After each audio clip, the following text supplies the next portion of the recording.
Vamos lá, meus queridos, continuando aqui os nossos estudos. Nesse bloco, a gente vai fechar aqui o critério funcional. Vamos tratar do chamado critério funcional territorial. Mas de antemão, já quero adiantar a vocês que, a depender do doutrinador que vocês seguirem, a depender do livro que vocês adotarem como principal fonte primária, tenham certa cautela, porque alguns autores chegam a criticar, tá, essa nomenclatura. Alguns não concordam com a nomenclatura critério funcional territorial, sob o argumento de que há uma certa confusão entre conceitos. Mas antes de adentrar a crítica, de mostrar a vocês o que alguns autores trazem como equívoco, eu tenho que fixar com vocês a regra. Então vamos lá.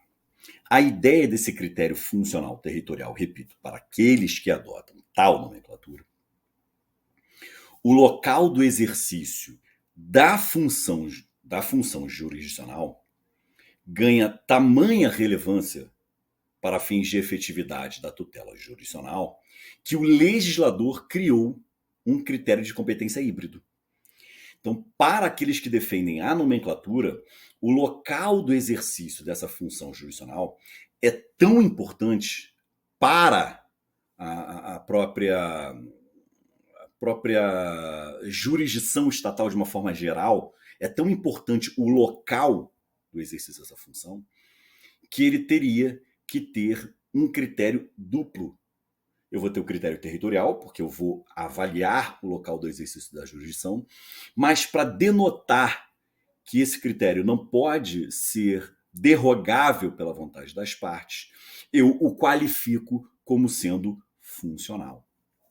Exemplo, eu vou trazer 3 exemplos aqui de critério funcional territorial, mas quero que vocês tenham em mente essa discussão, que é, repito, uma discussão importante e muito relevante. Não é só uma discussão que você vai travar no plano meramente acadêmico.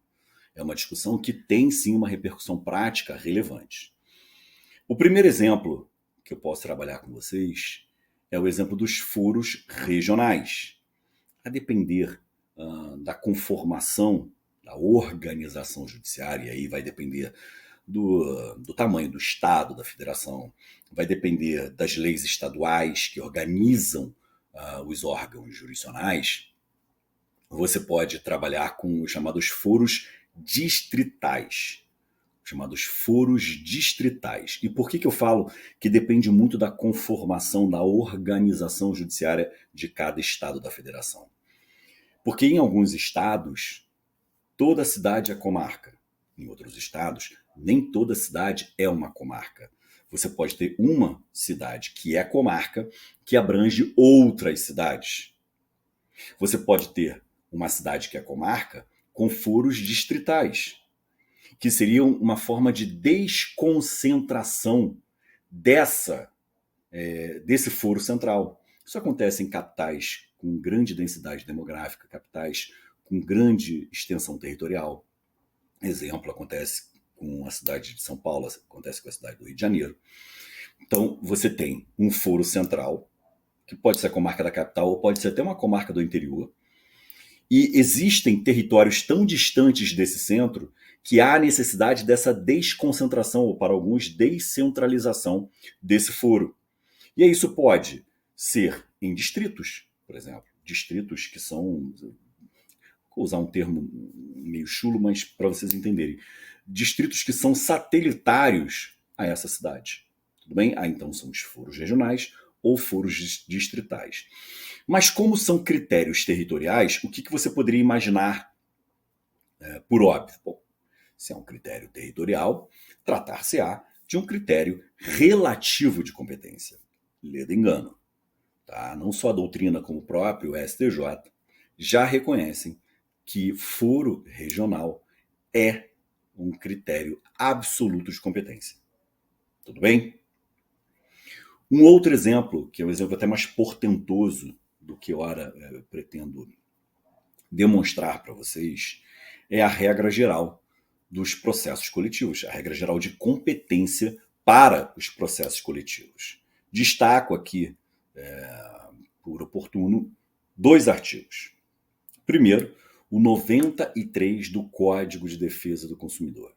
Artigo 93 do Código de Defesa do Consumidor. E o segundo, artigo 2º da Lei de Ação Civil Pública. Eu acho que o mais fácil de visualizar é o artigo 2º da Lei de Ação Civil Pública. Então abram lá, por gentileza. O artigo 2º da Lei de Ação Civil Pública, em outras palavras, diz assim, que a competência para processo e julgamento da ação civil pública será o foro do local do dano. Se parasse aí, seria um critério meramente territorial relativo. Eu digo pela redação, não estou nem fazendo um estudo sistemático do processo coletivo, estou falando da redação. Então, se parasse aí, ó, o foro competente para processo e julgamento das ações civis públicas é o foro do local do dano. Se parasse aí, seria um critério meramente territorial. Mas o legislador continua e diz o seguinte, que terá competência funcional para a causa. E aí surgiram 2 teses. Uma primeira tese, que o legislador criou um critério híbrido. Ele trouxe um critério híbrido. Ele conjugou o critério territorial e conjugou o critério funcional, criando o chamado critério funcional territorial.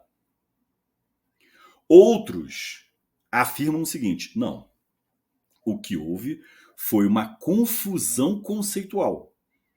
Então, outros autores criticam essa linha de raciocínio dizendo o seguinte, não, olha só, o que aconteceu aqui foi uma confusão conceitual que o legislador fez. E qual seria propriamente essa confusão conceitual? Os autores que elaboram, e eu posso citar, por exemplo, o professor Fred Didier, ele diz o seguinte, essa confusão conceitual é muito fácil de explicar. Ele diz o seguinte, a intenção do legislador, nessas regras aí, não foi propriamente criar um novo critério de competência. Não. O critério de competência continua sendo um critério territorial. Porém, ao fazer referência ao final, que esse critério territorial gera uma competência funcional, o legislador não quis criar esse critério híbrido. O que ele quis foi deixar clara que essa regra de competência é absoluta. Então vejam, eu passo a ter um critério territorial absoluto de competência. Eu passo a ter um critério territorial, porém absoluto de competência. Tanto isso é verdade que no âmbito dos processos coletivos, por exemplo, tanto é verdade que é um critério absoluto de competência, que em sede de termo de ajustamento de conduta, não podem as partes fixarem foro de eleição. E aí, façamos o silogismo. Se o critério é absoluto de competência, significa dizer que esse critério é inderrogável pela vontade das partes. Ele é inderrogável pela vontade das partes. Sendo inderrogável pela vontade das partes, implica dizer que elas não podem, ainda que seja no bojo de um TAC, criar um foro de eleição. Porque o foro de eleição pressupõe que o critério de competência, seja relativo e não absoluto. Como argumento de reforço para os autores que trazem essa crítica, os autores, né, que trazem essa crítica, eles apresentam o seguinte argumento de reforço, e eu acho que vale a pena fazer remissão. Abram, por gentileza, no artigo 209 do ECA, e vocês vão combinar esse artigo com o artigo 80 do Estatuto do Idoso. Então, o que você vai fazer? Você vai chegar no 93 do Código de Defesa do Consumidor, vai fazer remissão para o artigo 2º da Lei de Ação Civil Pública, artigo 209 do ECA e artigo 80 do Estatuto do Idoso. Então, esses 4 artigos. Mas vejam, esses 2 últimos artigos do ECA e do Estatuto do Idoso, a redação desses artigos segue exatamente essa lógica que vos apresentei. Olha, estava tão clara a confusão de conceitos que o legislador, a posteriori, abandonou essa confusão conceitual. Ele deixou de usar essa confusão conceitual, deixando clara a ideia de que é um critério territorial, porém absoluto.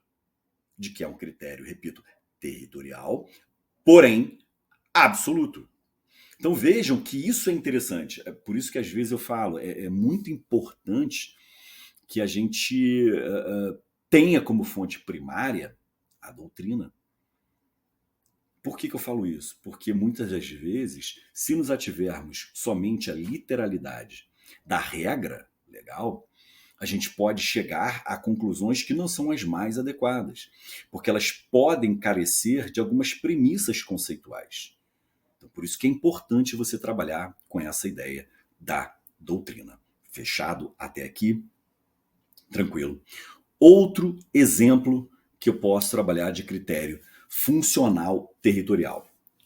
Abram, por gentileza, no artigo 47 do Código de Processo Civil. Abram, por gentileza, no artigo 47 do Código de Processo Civil. Vocês vão ver que o chamado Fórum Rei Cita,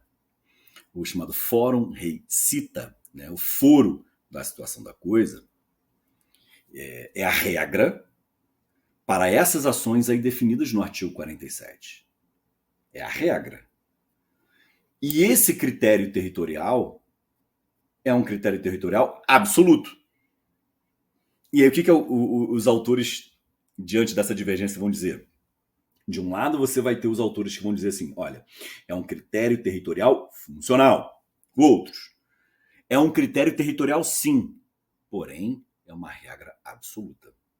É claro que essa é a regra geral, porque o parágrafo 1º desse mesmo artigo 47 traz opções para o autor da ação. Então, nesse caso, no qual exista esse rol de opções para o autor, eu não posso mais trabalhar com um critério absoluto, mas sim com um critério relativo de competência. Tranquilo? E para encerrar aqui o estudo do critério funcional, eu separei uma classificação que ela é trazida por um autor extremamente talentoso, um dos melhores autores que a gente tem de processo, que é o professor Vicente Greco Filho. O professor Vicente Greco Filho, ele apresenta mais um tipo de critério funcional, que ele chama de critério funcional por objeto do juízo. Critério funcional por objeto do juízo. E ele diz que esse critério funcional por objeto do juízo, ele gera uma competência funcional diante do procedimento existente. Eu sei que fica um pouco abstrato, mas ele apresenta 2 exemplos. 2 exemplos. O primeiro é do IAC, Incidente de Assunção de Competência. Está previsto lá no artigo 947. O outro exemplo é o da arguição de inconstitucionalidade. Arguição de inconstitucionalidade, que está previsto no tribunal, né, que está previsto lá no artigo 948. Então vejam, esse critério funcional por objeto do juízo tem relação com o procedimento que é adotado para o processo de julgamento. Então, a depender do objeto que você veicula, você passa a ter um outro tipo de critério funcional. Porém, na maioria da doutrina, na maioria dos livros que versam sobre competência, os autores costumam trabalhar com 3 critérios funcionais: horizontal, vertical e territorial. Tranquilo, meus queridos? Então, ficamos por aqui. No próximo bloco, a gente continua com o estudo da competência.